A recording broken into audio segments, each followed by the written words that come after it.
अगर आज मेरा बाप अमीर होता ना तो मैंने भी एक सक्सेसफुल बिजनेस बिल्ड कर लेना था यार। अभी तो पापा कहते हैं सिर्फ पढ़ाई कर, पढ़ाई पे ध्यान दे। क्या करूं यार, टाइम ही नहीं मिलता कुछ करने को। सुबह से शाम तक काम और पढ़ाई के बाद फिर कुछ टाइम ही नहीं मिलता। फिर निकल जाते दोस्तों में, कुछ और करने का दिल ही नहीं चाहता। बेटा कब तक अपने पेरेंट्स पे डिपेंडेंट रहोगे? कब तक? मतलब आप मुझे टाइम दे दो कि 1 महीने, 2 महीने, 6 महीने, मतलब कब तक आपको ये रियलाइजेशन होगी कि यार अब पेरेंट्स ने मुझे पैदा करके अभी तक सारी चीजें मेरी देखी हैं, अब तो मुझे होश के नाखून ले लेने चाहिए। अब तो मैं काम में लगूं, अब तो मैं कुछ ऐसी जो है स्किल सीखूं, कुछ ऐसा करूं कि यार मैं 2 पैसे घर में तो दे सकूं। यही टाइम है तुम्हारे पास, यही 30-40 साल हैं, जो करके दिखाना है इसी में ही। उसके बाद आपके पास ये टाइम अभी आया है, चला जाएगा, कोई पूछने वाला नहीं होगा। यही टाइम है आपके पास, इसी के अंदर आपने अपने हालात बदलने हैं। आपके पेरेंट्स दिन ब दिन बूढ़े होते जा रहे हैं and you have to care about this, you have to change their life, you have to make their life better. ये सब अगर सोचोगे ना तो प्रोक्रेस्टिनेशन ऑलरेडी खत्म हो जाएगी। मतलब कुछ स्टूडेंट्स मुझसे पूछ रहे थे, सर ये प्रोक्रेस्टिनेशन जो हर चीज जैसे डिले होती है, आज नहीं कल करूंगा, ये क्यों होती है? भाई अगर थोड़ा सा बैठ के अपने पेरेंट्स की आंखों में तो देखो, ऑटोमेटिकली प्रोक्रेस्टिनेशन खत्म हो जाएगी यार। किस चीज की प्रोक्रेस्टिनेशन है, किस चीज का जो है रोक टोक है, किस चीज का डिले है? भाई अगर आप पेरेंट्स को देख रहे हो, आपको पता है कि वो they are getting older day by day, तो आपको करना चाहिए, अब आपको उठना चाहिए भाई। अब आप कब तक डिपेंडेंट रहोगे? You have to be independent, you have to be independent enough to support your parents. वो आपको एक सहारे की नजर से एक्सपेक्ट कर रहे हैं इन द फ्यूचर।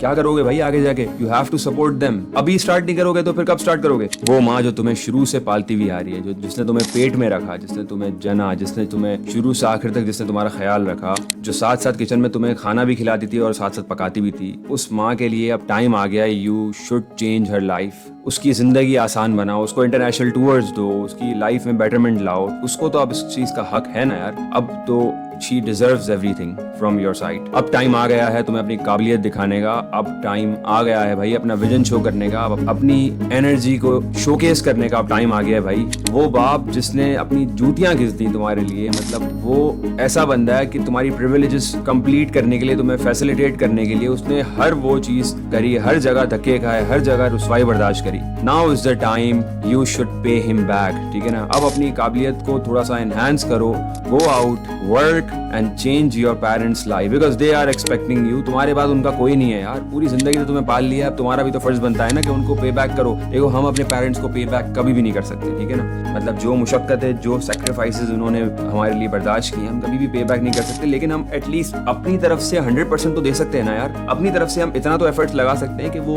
उनकी जो है फेस पे स्माइल आ जाए, वो मुस्कुरा जाए, वो खुश हो जाए। उससे क्या होगा, दुआएं देंगे, ठीक है ना। और ये हमारे ऊपर एक समझ लो एक फर्ज की तरह है, ठीक है ना। ये हम कोई ऐसी कोई नेकी नहीं कर रहे। उन्होंने हमें पैदा करके जो सारी चीजें करी, हम उनका 5% भी पे बैक नहीं कर सकते। Getting the point? अपना बेस्ट वर्जन बनो, पैसे कमाओ, अपने माँ बाप को घुमाओ, ठीक है ना। This is what life is, ठीक है ना। आगे जाके आप यही चीज और यही मोमेंट्स और यही मेमोरीज के लिए तरस रहे होगे। These are the years that you are counting on, ठीक है ना। अभी से ही अपने आप को घोस्ट कर दो, just vanish and start working, ठीक है ना। साल, 2 साल, 4 साल बाद आप लोग थोड़ा सा इसी लेक्चर को देख के रियलाइज कर रहे होगे कि यार हाँ, someone was there to force us into doing work or to force us into doing something productive। और अल्लाह करे कि यार आप लोग जो है everyone who's watching it becomes productive for himself, for his parents and for everyone, ठीक है। God bless you all and yeah, keep working, keep grinding, keep hustling. Thank you so much. Allah Hafiz.